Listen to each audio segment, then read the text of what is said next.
Je veux dire aussi, monsieur le député, que nous devons donner des preuves d'amour à nos policiers et à nos gendarmes.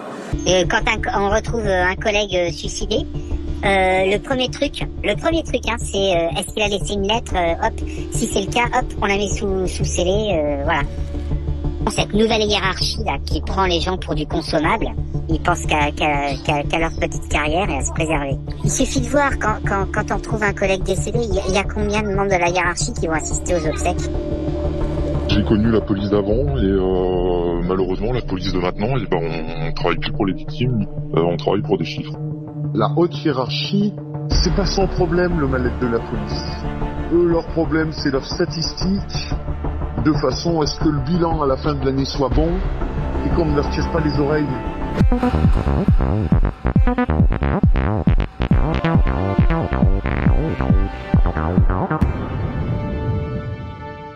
Bonjour à tous. Aujourd'hui sur Blast, une fois n'est pas coutume, nous recevons des policiers. Bonjour Agnès Naudin. Bonjour. Vous êtes capitaine de police et porte-parole du syndicat FSU Intérieur. Bonjour Fabien Biléran. Bonjour. Donc vous êtes officier de police judiciaire au STUPS. Et ensemble, vous avez écrit ce livre, Police, la loi de l'Omerta, publié au Cherche Midi, un ouvrage de témoignage avec un sous-titre « Soit tu fermes ta gueule, soit tu fermes ta gueule ». Alors ma première question, elle est un peu facile. Pourquoi avoir décidé de l'ouvrir, votre gueule ? Je te laisse répondre. Parce qu'on considère qu'il y a urgence, tout simplement. On a rencontré beaucoup de policiers au travers de nos différentes carrières et on s'est rendu compte que tous ceux qui essayaient de porter à la connaissance de leur hiérarchie des dysfonctionnements, voire des délits ou des crimes, se faisaient écraser, tout simplement en interne. Particulièrement, ce qui nous intéresse, c'est la prévention du suicide, puisque toutes ces situations poussent aussi à la souffrance des policiers. Et voilà, on a décidé de l'ouvrir pour justement essayer de changer les choses, parce qu'on ne peut pas se satisfaire de cet état de fait. Donc, ce dont on parle, c'est de racisme, de violence, de harcèlement, de corruption et parfois de faux en écriture, hein, donc des faits qui sont très graves. Et en fait, ce que vous nous racontez, c'est que quand des policiers sont confrontés à ce genre d'agissement par leurs collègues, quand ils essaient de faire remonter, souvent ça se passe très mal pour eux. Ça se retourne contre eux. Et comment c'est possible ça ? C'est possible parce que généralement la première étape c'est qu'ils sont isolés, donc déjà ils sont exclus du groupe puisqu'ils ont osé dénoncer, ils ont osé parler ou en tout cas rapporter à un supérieur quelque chose qui s'est fait de manière pas correcte. Entre le pas correct et le non déontologique, après tout dépend de ce qu'on dit. Et donc la première étape c'est l'ostracisation, l'isolement, on exclut complètement. Ça dure un certain temps. Généralement, soit ça peut s'accélérer, bien évidemment, mais ça dure. Quand je dis ça dure dans le temps, c'est-à-dire que toutes ces étapes-là, ça peut prendre des années. Et si le fonctionnaire tient bon et qu'il tient quand même à dénoncer les choses et qu'il porte plainte ou qu'il fait une main courante, enfin des choses qui sont on va dire officielles et auxquelles on ne peut plus échapper. Là, dans ces cas-là, ça se retourne contre lui, c'est-à-dire que soit on va l'accuser lui de dénonciation calomnieuse ou d'avoir lui-même fait l'infraction qu'il dénonce, ou alors on monte des procédures de toutes pièces aussi. On invente des infractions où on se sert d'un micro-événement pour en faire quelque chose qui n'existe pas, mais pour pouvoir entre guillemets l'acculer ou en tout cas je pense lui faire peur et le faire rentrer dans une voie auquel il pensait pas. Ça c'est ce qu'on voit avec Jean-Marc. La troisième étape, généralement il y a un arrêt maladie qui arrive très rapidement, avant, après, pendant et puis après l'arrêt maladie, quand on n'arrive pas à sanctionner le dit lanceur d'alerte, on se débrouille pour l'exclure et pour le sortir par le biais de l'instrumentalisation de la médecine chez nous. Ils se servent de la médecine du travail. Exactement. Pour pouvoir pousser les gens vers la sortie. Voilà, ils nous mettent on est inapte, on est en disponibilité d'office pour raison de santé. Voilà, généralement le inapte ayant après ses réformes, retraite anticipée, tout dépend de l'âge de la personne. Et là, c'est l'emballement de la machine administrative. Généralement, comme il est en arrêt maladie, le fonctionnaire il se retrouve tout seul chez lui à voir 15 médecins et à enchaîner les rendez-vous médicaux sans trop savoir comment il peut s'en sortir. Il peut pas se rapprocher d'un avocat parce que souvent ça coûte cher. Enfin, c'est pas souvent, c'est tout le temps, ça coûte cher en fait. Les syndicats, là, il y a plus personne pour s'en occuper. Donc c'est cet ensemble de choses qui fait que le délistement, il se fait de manière progressive, souvent. C'est pas quelque chose qui est brutal d'un coup.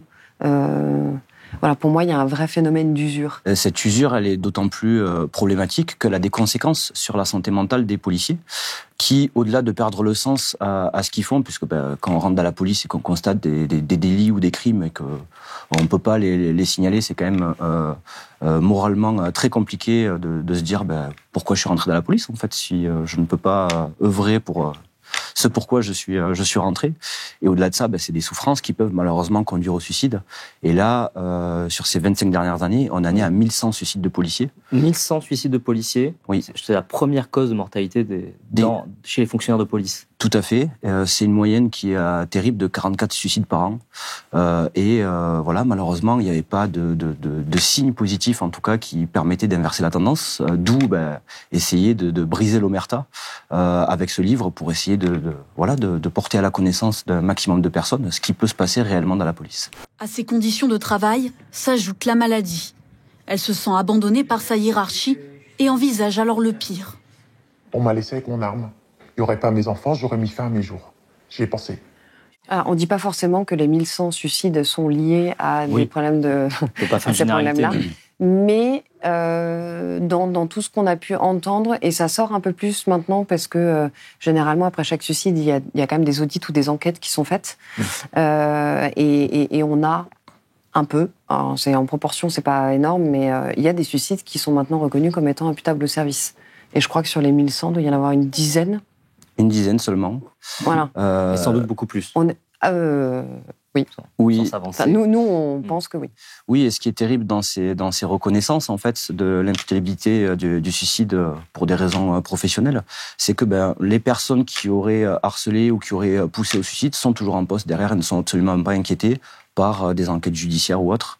Donc voilà, ça c'est pas possible d'avoir des managers, on va dire toxiques, qui sont capables d'harceler des personnes et qui derrière sont complètement dans un sentiment d'impunité, puisque malgré tout, même si la personne met fin à ses jours, on va pouvoir rester en poste. On va les déplacer.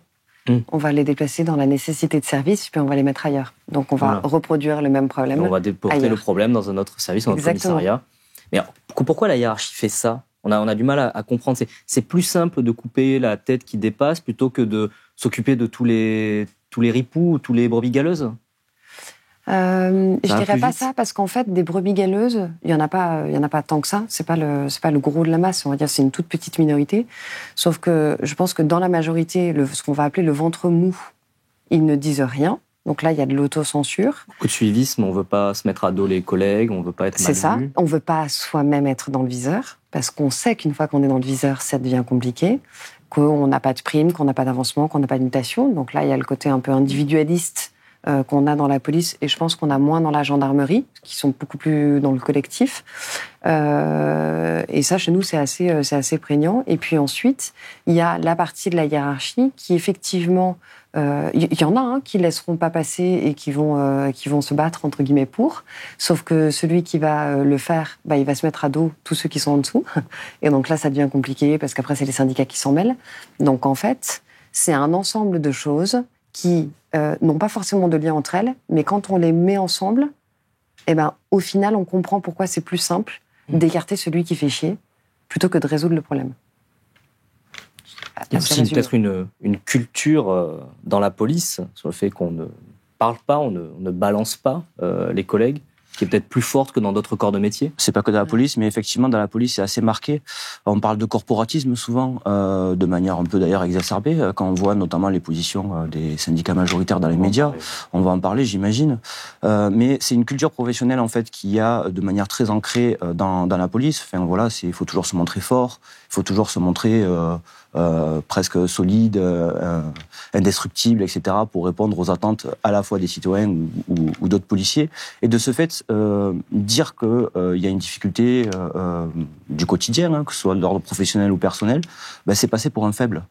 Donc cette culture de ne pas parler, justement, elle est vraiment prégnante, d'autant plus que dans la police, c'est un milieu très machiste, donc c'est très viriliste, et un homme qui dit qu'il ne va pas bien, c'est toujours très mal vu. Donc tout mis bout à bout, comme l'expliquait Agnès, voilà, on arrive à une espèce de cocktail insoluble où malheureusement, il y a toujours la souffrance qui est là, la perte de sens des policiers qui est là, et c'est pour ça qu'on essaie de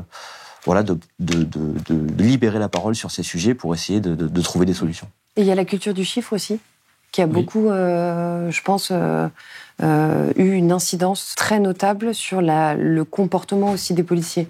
C'est-à-dire qu'au départ, un policier qui fait bien son boulot, qui rentre parce qu'il a la volonté de bien faire et qui a une vocation, parce que c'est vraiment des métiers à vocation, quand il rentre et qu'en fait on lui explique que pour pouvoir avoir une prime collective dans le groupe, il faut faire beaucoup de ce qu'on appelle les MAD, les mises à disposition.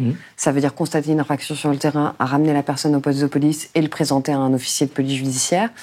À un moment donné, ce qu'on a appelé la bâtonnite, c'était ça. C'est-à-dire, en gros, vous avez ramené combien de mecs ça, c'est au commissariat. Sarkozy, la politique du chiffre. Ça a commencé avec les années, même avant d'ailleurs. Ça a commencé avant, mais en fait, on dit qu'on a arrêté, mais en réalité, c'est resté un peu dans les mœurs parce que ça fait partie, c'est un critère d'évaluation de l'activité policière. Et ça, on l'a pas forcément enlevé. Et je pense qu'en fait, ça a induit des comportements qui sont restés et qui sont maintenant entrés dans cette culture-là. Donc en fait, entre deux services, on va créer des jeux de concurrence, en fait. C'est-à-dire qu'il faut être quand même meilleur que les autres. Et dans il faut être meilleur que les autres, et parfois, on va arriver à faire des comportements qui sont pas déontologiques, voire délictueux, pour réussir à remplir des objectifs. Et quelque part, qui sont encouragés par ce système-là. Exactement. Et donc, quelque part, punir ceux qui font ça, c'est aussi reconnaître soi-même la responsabilité de l'acte qu'on a induit. Et donc là, ça veut dire que ce serait aux politiques de reconnaître que c'est lui-même qui induit ce comportement-là des policiers. Ce que vous nous dites, c'est que la police, l'état dans lequel elle est, la façon dont elle se comporte avec la population, c'est une conséquence directe de choix politiques. Oui. Complètement, et je pense que je serais un peu plus dur qu'Agnès, on va dire, sur la politique du chiffre, puisqu'il faut savoir que bien sûr, Nicolas Sarkozy, à l'époque, en a largement bénéficié, puisqu'il a utilisé les chiffres de la police, on va dire, pour se mettre en avant médiatiquement et se placer politiquement. Mais là, le ministre de l'Intérieur actuel, Gérald Darmanin, il fait 2 fois plus d'interpellations de consommateurs de stupes qu'à l'époque de Nicolas Sarkozy. Donc on se rend compte que la politique du chiffre est toujours présente et que les objectifs et les indicateurs voulus par le ministère de l'Intérieur n'ont pas de sens. Puisque quand on s'attaque aux consommateurs, on ne s'attaque pas à la criminalité organisée, on ne s'attaque pas au trafic, on ne s'attaque pas à tout un tas d'autres choses. Et surtout, on monopolise du temps de travail des policiers qui pourrait être beaucoup plus utile à d'autres choses, notamment les atteintes aux personnes, les violences conjugales ou tout un tas d'autres infractions où les victimes sont vraiment en demande d'une réponse. Et là, on emploie majoritairement des policiers à faire de la bâtonnite, c'est-à-dire cocher des bâtons dans les tableaux statistiques pour dire, voilà, regardez la police aujourd'hui. Statistiques qu'on peut ensuite publier. Exactement. Mais qui sont publiées et puis qui servent en fait toute la machine. C'est-à-dire que ça, c'est ce qu'explique Stéphane Lemercier. Il l'explique très bien quand il faut trouver, entre guillemets, des points de deal artificiels sur la commune pour que la commissaire remplisse, elle, ses objectifs vis-à-vis de son directeur. Parce que ça permet aussi, alors en infraction de stupéfiants ou autre, de dire sur mon territoire, il y a tant d'infractions là-dessus. Donc ça veut dire qu'il faut que je mobilise plus de monde. Donnez-moi des effectifs, donnez-moi des moyens, donnez-moi de l'argent, donnez-moi ce que vous voulez, mais c'est ce qui va justifier tout, c'est-à-dire les moyens humains, les moyens financiers pour pouvoir faire son boulot. Donc c'est le serpent qui se mord la queue en fait, et on peut difficilement sortir de ça. Quand on vous entend, ça fait penser un petit peu à la situation de l'hôpital public, où il y a une tarification à l'acte, et du coup les hôpitaux sont obligés de justifier un certain nombre d'actes pour pouvoir avoir des moyens financiers afférents. Exactement. C'est un peu la même logique. C'est un peu un logique de principe de politique publique. C'est-à-dire qu'à partir du moment où on vous donne dans un budget une dépense de fonctionnement, si vous n'utilisez pas cette dépense-là, sur la LOPMI d'après, 5 ans après, on vous dira non, ça, vous ne l'avez pas utilisé, donc ce crédit-là, on vous l'enlève. Et donc c'est ça, c'est comment justifier l'emploi de l'argent public. Et parfois, il faut l'enrober ou il faut l'extrapoler pour pouvoir le garder parce qu'on va avoir peur de le perdre. Donc c'est schizophrénique en fait. On peut pas sortir et faire utiliser de manière efficiente pour une politique qui serait évaluée de manière correcte et de se dire ok, ça marche ou ça marche pas. On se pose pas cette question de ça marche ou ça marche pas. C'est pas ça. C'est quel est l'objectif qu'on veut atteindre, c'est-à-dire on veut avoir plus de policiers sur la voie publique. Ça, c'est un objectif de sécurité pour apaiser, entre guillemets, la population. Quantifiable, chiffrable, exactement. Communicable. Voilà. Et donc, en fonction de l'objectif qu'on veut atteindre, on va définir une politique qui, elle, n'aura pas le sens de la réalité qu'il y a sur le terrain. Et c'est là où il y a un problème. Le résultat, c'est qu'on a un travail policier qui est axé sur la quantité, mais pas du tout sur la qualité. Et ça, c'est au détriment des citoyens qui attendent autre chose du service public de sécurité que représente la police. Mais comme pour l'hôpital. La police est un service public. Tout à fait. Bien de le rappeler. Ce livre, il consiste il y a une demi-douzaine de témoignages de différents policiers dans différents corps, CRS, OPJ. Il y a vos témoignages à vous deux. Mm-hmm. C'est les seuls rédigés à la première personne. Oui. Parce que j'imagine que c'est vous qui avez fait le livre. Donc, il y a une différence entre les témoignages des autres et les vôtres. Et alors, ce qu'on découvre avec ces témoignages-là, il y a vraiment une description précise des mécaniques d'ostracisation, d'écrasement, de souffrance au travail. C'est le mot. La police, il y a une vraie souffrance au travail qui se traduit donc par des suicides importants. Et pourtant, c'est une parole qu'on entend très peu. Alors que la police est un sujet majeur et médiatique et de société, il y a des gens qui critiquent la police, il y a des gens qui la défendent au niveau médiatique, au niveau politique. Et pourtant, même dans le camp des « je soutiens la police », personne ne parle de ça. Comment on peut l'expliquer ? Il y a quelques années, quand il y a eu beaucoup de suicides, c'est l'année dernière ou il y a 2 ans, en 2019, on en a beaucoup parlé à ce moment-là. On parlait du nombre de suicides, on les calculait même en se disant... nous, on voyait ça défiler tous les jours. Et en réalité, à l'intérieur de notre institution, tout le monde sait ça. Tous les policiers qui le lisent, tous les retours qu'on a, c'est pareil chez nous, on connaît, tout ça on sait. Voilà. Les policiers n'apprennent rien. En revanche, souvent, ils ont la sensation de dire oui, mais dans ce service-là, c'est particulier. C'est-à-dire qu'ils ramènent une situation à quelque chose de particulier, comme si c'était une exception. Et le fait d'écrire ça, c'était de montrer que non, tout ça, c'est pas des exceptions. Ça se passe de la même manière partout sur le territoire, quel que soit le service. Donc c'est indépendant entre guillemets des gens. Et c'est de démontrer que ça se passe partout de la même manière. Et on a eu aussi des témoignages de magistrats. Donc du coup, on voit que dans la magistrature, on utilise les mêmes ressorts, la médecine, la protection fonctionnelle, tout ça. Et effectivement, dans le livre, le fait de le raconter, c'était d'incarner toutes ces problématiques-là dans le quotidien pour que les policiers se rendent compte de ce que peuvent vivre les policiers quand ils vont, eux, rédiger un faux PV pour couvrir telle personne ou telle autre, de toute l'implication que ça a derrière et qui suivent pas forcément, parce qu'après la personne elle est en maladie, on la voit plus, elle a été mutée, c'est plus notre problème, on voit plus, on déplace le problème et donc du coup il n'est plus visible. C'est un livre à destination des policiers ? Alors en partie, oui, parce que on voulait s'attacher aussi à montrer à tous les policiers qui sont concernés par ces problématiques qu'ils ne sont pas seuls. Et ça, c'est important justement par rapport à la prévention du suicide, puisque voilà, comme vous l'avez expliqué, il y avait encore un tabou. Il y a toujours d'ailleurs un tabou sur ces questions, sur les questions de souffrance au travail et autres. Et voilà, la première intention en tout cas de ce livre, c'était de dire aux policiers, vous n'êtes pas seuls.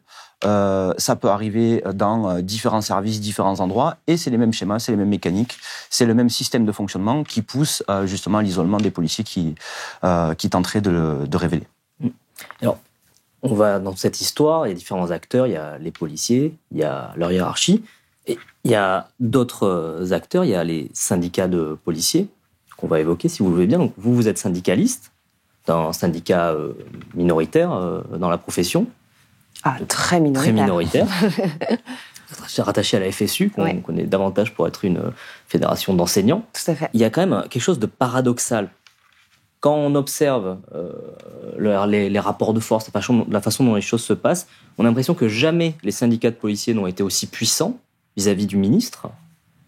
Et pourtant, la situation que vous nous décrivez, on a l'impression que ça n'a jamais été aussi difficile d'être policier. Alors que, normalement, on devrait se dire, si un syndicat est fort, il est capable d'apporter des solutions, de contraindre l'appareil administratif à opérer des vrais changements dans le quotidien. Et on n'a pas du tout l'impression que c'est ce qui se passe. Ben non, mais parce que la vocation du syndicat n'est pas de défendre le policier, la vocation du syndicat, c'est de défendre sa propre place.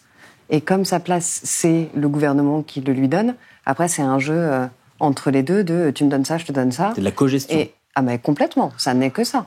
Complètement, et la plus grosse problématique justement depuis des années, c'est justement la cogestion entre les grades et les mutations entre les syndicats majoritaires et l'administration, qui font que les policiers adhèrent à des syndicats parce que ils ont besoin de muter à tel endroit ou ils ont besoin d'obtenir leur grade, et que c'est que les syndicats majoritaires qui ont le pouvoir justement de cette cogestion-là avec l'administration. Ce qui fait que le rôle des syndicats de police est complètement dévoyé actuellement. C'est pas un contre-pouvoir. Exactement, ce n'est plus un contre-pouvoir, et on voit, et c'est d'ailleurs pour ça, à titre personnel, dans mon témoignage, qu'en 2016, il y a eu le mouvement des policiers en colère. Vous en étiez partie prenante. Le traumatisme de Viry-Châtillon, la goutte de trop. C'était tellement absurde et tellement révoltant qu'on s'est tous retrouvés spontanément dans la rue pour dénoncer ça et pour dénoncer aussi l'immobilisme des syndicats. Exactement, qui se démarquait des syndicats parce que l'intérêt individuel particulier, on va dire, des organisations syndicales prime malheureusement sur l'intérêt général. Et ça, ce n'est pas acceptable puisque, comme vous le dites à juste titre, on a l'impression que les syndicats de police sont tout puissants actuellement, sauf qu'ils sont tout puissants, mais pas pour régler les problèmes. Et c'est d'ailleurs pour ça aussi que on fait cette démarche d'écriture. Et les policiers s'en plaignent. C'est-à-dire que ce sont les premiers à dire que les syndicats ne les supportent pas. Y a pas, je pense qu'il y a une grande majorité, je ne crois pas me tromper, en disant qu'il y a une grande majorité de policiers aujourd'hui qui ont voté pour le syndicat majoritaire, dont je tairai le nom ici parce que ce n'est pas ça l'intérêt. C'est simplement de dire qu'ils ne se retrouvent pas forcément dans les valeurs qui sont défendues par ce syndicat, mais ils le font parce qu'ils pensent ne pas avoir le choix. Ils en ont besoin pour leur avancement. C'est nécessaire pour leur carrière individuelle. Donc, de ce fait, comme ils n'ont, c'est un non-choix, en fait. Voilà. À titre d'exemple, quand au cours de ma carrière, je bascule du commissariat de Colombes à la brigade des stupes de Paris. Donc, je fais tous les tests de recrutement avec la police judiciaire. Et le numéro 2 du service m'appelle à ce moment-là. Il me dit, voilà, monsieur Biran, vous êtes numéro 1 sur la liste. Très bien, on veut vous recruter. Par contre, est-ce que vous êtes syndiqué ? Je dis, monsieur, je me suis engagé avec les policiers en colère. Non, je ne suis pas syndiqué. Il me dit, si vous n'êtes pas syndiqué, il y a quelqu'un qui va vous passer devant. Et donc, vous êtes syndiqué. Donc, le commissaire m'a obligé, quelque part, de me syndiquer chez le syndicat majoritaire, dont je ne partage absolument pas les valeurs, pour pouvoir justement avoir une porte de sortie par rapport aux difficultés à Colombes et pour pouvoir avoir ma place dans la brigade des stupes. Donc, je veux dire, c'est au quotidien, toutes les étapes de la carrière policière sont guidées justement par l'emprise syndicale, que ce soit pour, là, dans ce cas-là, une mutation, ou même pour avoir le grade supérieur, alors qu'on a passé les examens ou alors qu'on a passé les concours. Parce que faut savoir que quand on passe, par exemple, de gardien de la paix à brigadier, on peut attendre, dans certains cas, plus de 10 ans pour être nommé. Parce que, entre-temps, il y a tous les copains syndicaux qui passent devant et ceux qui ont obtenu les qualifications sont obligés d'attendre. Donc, si on n'est pas syndiqué, en gros, on n'avance pas dans la police. Et je pense que quand un policier, le phénomène de la vocation, c'est pas, on n'a pas vu de la lumière, on n'est pas fonctionnaire. La vocation, c'est vraiment un truc qui vient de l'intérieur, ça vient du ventre et on a la niaque et on a l'envie. Quand on se retrouve dans ces situations-là à devoir ou s'auto-censurer ou dans une injustice permanente qui est à l'intérieur de la maison, ce truc-là, ça ronge. Et il y a de plus en plus de policiers qui le vivent mal, qui ont plus de difficultés à s'en défaire ou à mettre ces problèmes-là de côté. Donc ça crée beaucoup de dissensions dans les services. C'est récurrent. Moi, en tant qu'officier, je passais mon temps à éteindre des feux parce que justement, ça crée des guerres internes et des guerres intestines que personne ne veut résoudre. Et c'est pour ça qu'il y a de plus en plus, pour moi, sur ces 12 dernières années, entre le moment où je suis rentrée et aujourd'hui, j'ai la sensation que les policiers vont de plus en plus mal. Alors que pour autant, depuis 2016, quand il y a eu le mouvement des policiers en colère, ils se sont beaucoup axés sur les problèmes de moyens, les problèmes de véhicules et la vétusté des locaux. Il y a beaucoup d'efforts qui ont été faits dans ce sens-là. Des super bagnoles partout, des locaux neufs un peu partout sur le territoire. Donc il y a un vrai effort qui a été fait là-dessus. Mais en termes de management, etc. Mais rien du tout.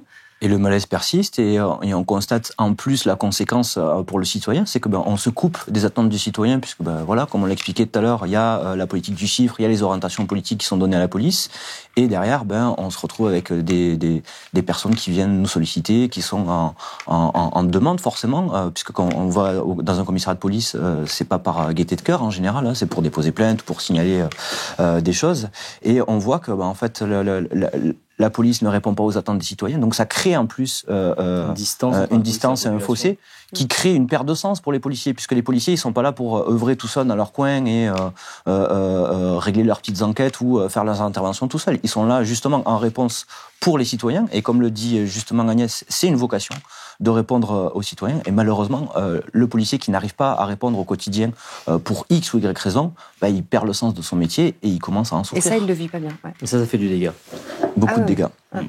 Et après, il y a plein, alors on pourrait nous dire, oui, mais si ça vous convient plus, vous pouvez démissionner, par exemple. Ça, on l'a déjà entendu, mais démissionner, ça veut dire abandonner. Et on peut pas. Je veux dire, la vocation, elle est là, elle reste. Donc, c'est compliqué.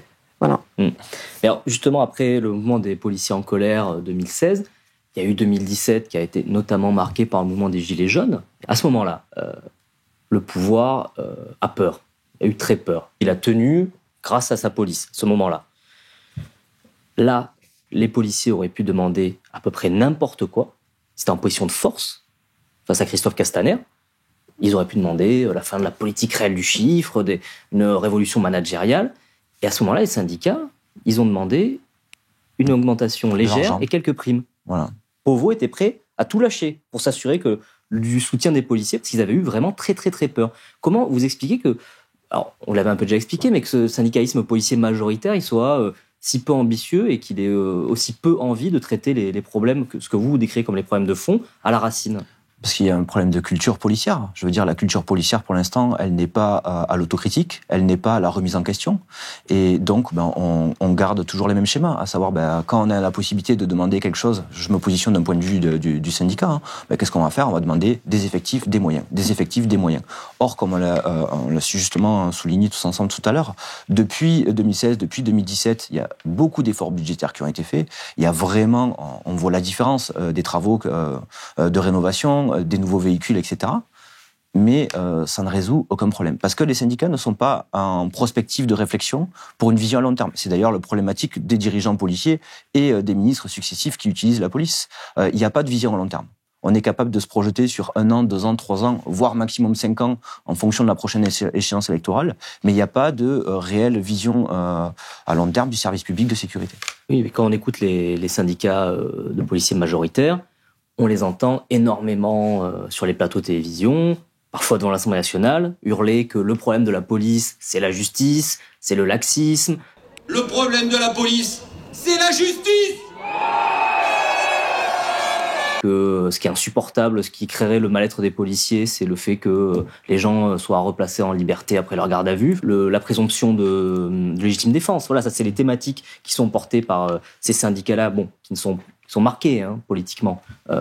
Mais on les entend jamais sur les thématiques que vous évoquez. Mais parce que ça fait pas partie j'ai un vrai sujet de réflexion sur la politique pénale en règle générale. Ça, on n'en parle pas. C'est-à-dire, pourquoi est-ce qu'on fait pas un référendum, par exemple, sur les infractions sur les stupéfiants?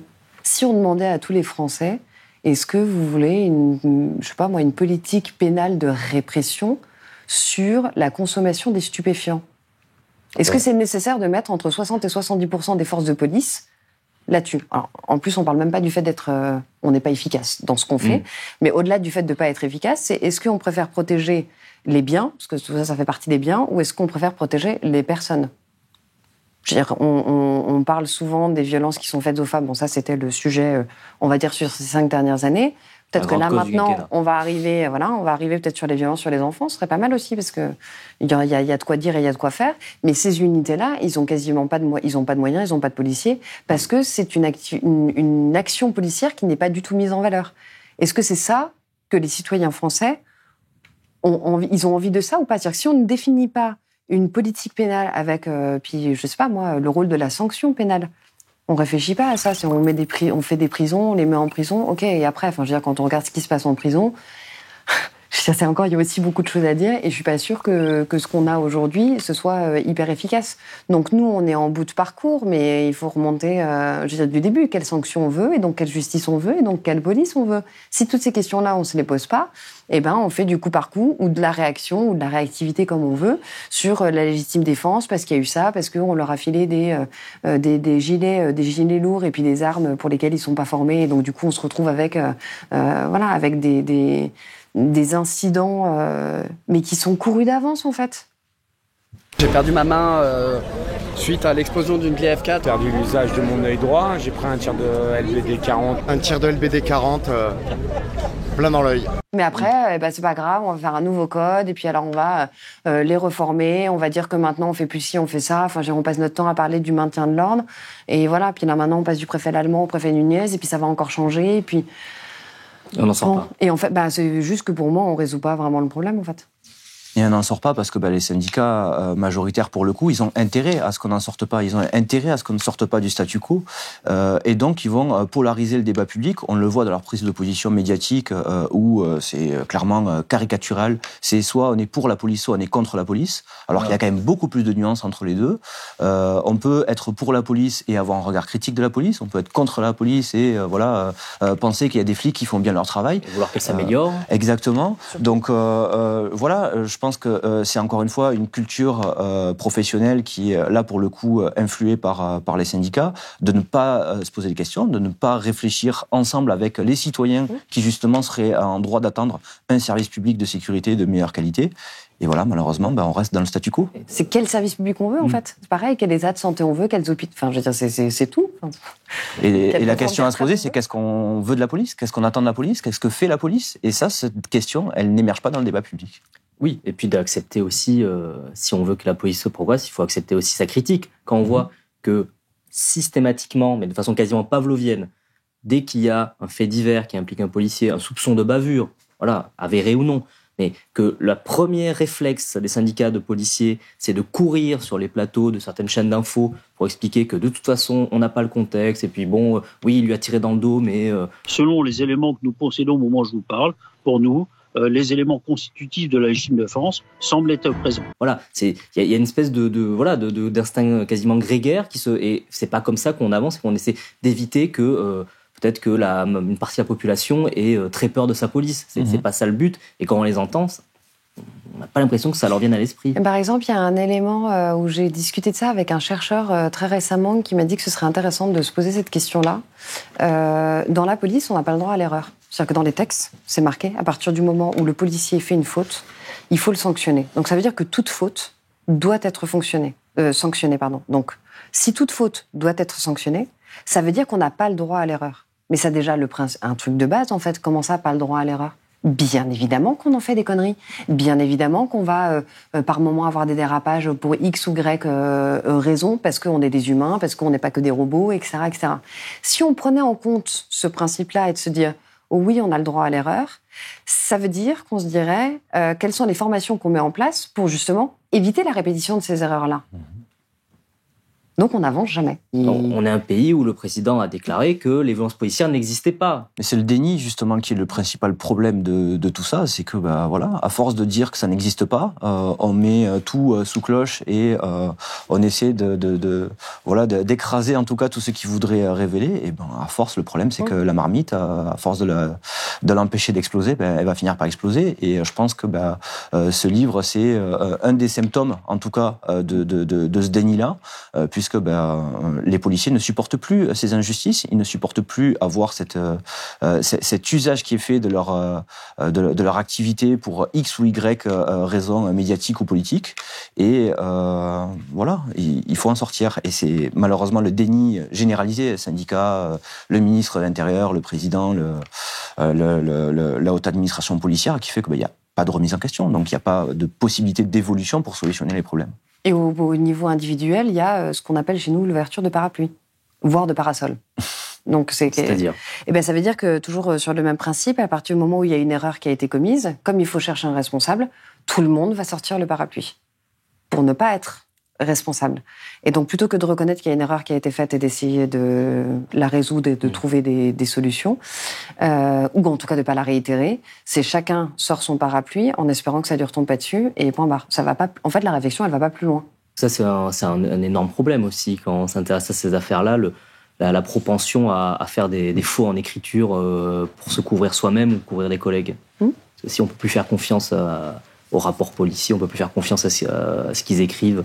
Ça devient très compliqué d'avoir confiance dans la police. Mais ça devient compliqué d'avoir confiance dans la police, dans la justice, dans un certain nombre de choses. Et c'est pas forcément confiance dans les gens, c'est confiance dans la réalité de ce qui est.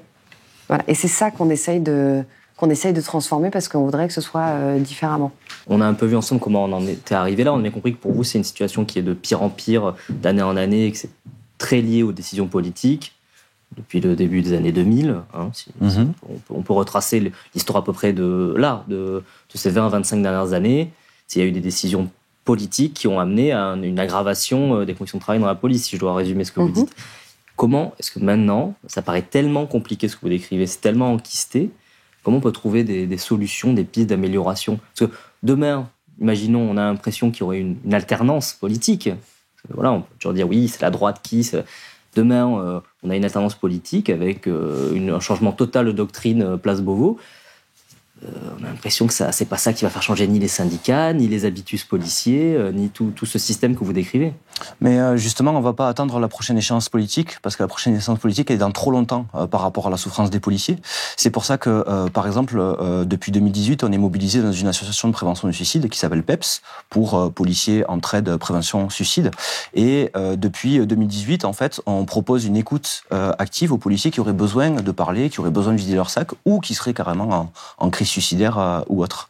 Et de ce travail-là, on va dire, de terrain, de cette expérimentation, on va dire, puisque il y avait pas de dispositif de ce type dans la police de prévention avant. Des risques. Voilà. Là, on commence à avoir du résultat, on commence à faire émerger des idées, on commence à faire émerger des expérimentations qui fonctionnent. Notamment, il y a des psychologues maintenant pour casser, on va dire, la barrière du policier qui oserait pas aller voir un psychologue. Les psychologues patrouillent dans les véhicules de police ou ils vont au stand de tir.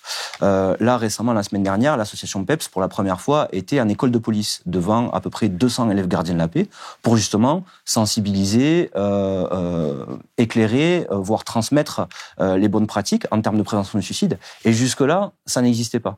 Donc, en termes de messages positifs, ce que je veux dire, c'est qu'il y a beaucoup d'initiatives, là je parle de la prévention du suicide, mais il y en aurait d'autres, de policiers qui se mobilisent justement parce qu'ils veulent essayer d'améliorer les choses, qui veulent essayer de changer les choses et qui obtiennent du résultat sur le terrain. Et c'est ces expérimentations-là qu'il faudrait arriver à réussir à objectiver déjà pour dire ce qui marche pas, etc. pour pouvoir justement proposer des solutions à ce ministère qui en manque malheureusement cruellement. Après, de manière, on va dire, générale sur la police, on en parle souvent, c'est l'indépendance de l'IGPN.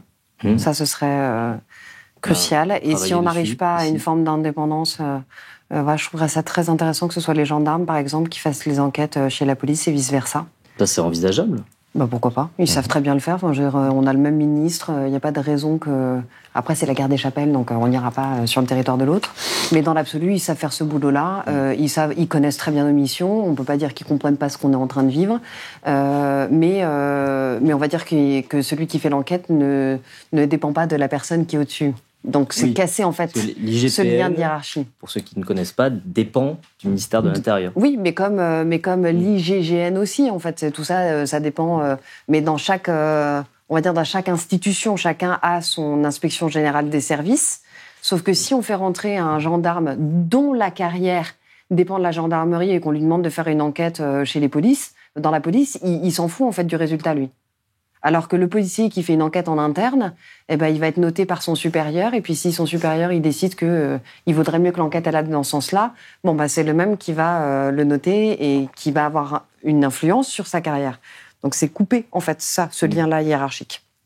Pour rendre les enquêtes vraiment indépendantes. C'est ça, l'impartialité des inspections, enfin, je veux dire, de l'IGPN en l'occurrence, c'est la condition absolue, on va dire, pour la confiance. Je veux dire, si l'IGPN n'est pas indépendante et qu'elle n'est pas capable d'enquêter à charge et à décharge sur une situation donnée, c'est le public, c'est le citoyen qui va pas avoir confiance en l'IGPN. Et tout ça, plus on manque de confiance, plus on crée de la défiance, plus on fait monter la tension sur le terrain, plus on fait monter la violence. Et après, c'est les syndicats policiers qui vont dire regardez, il y a beaucoup plus de violence qu'avant.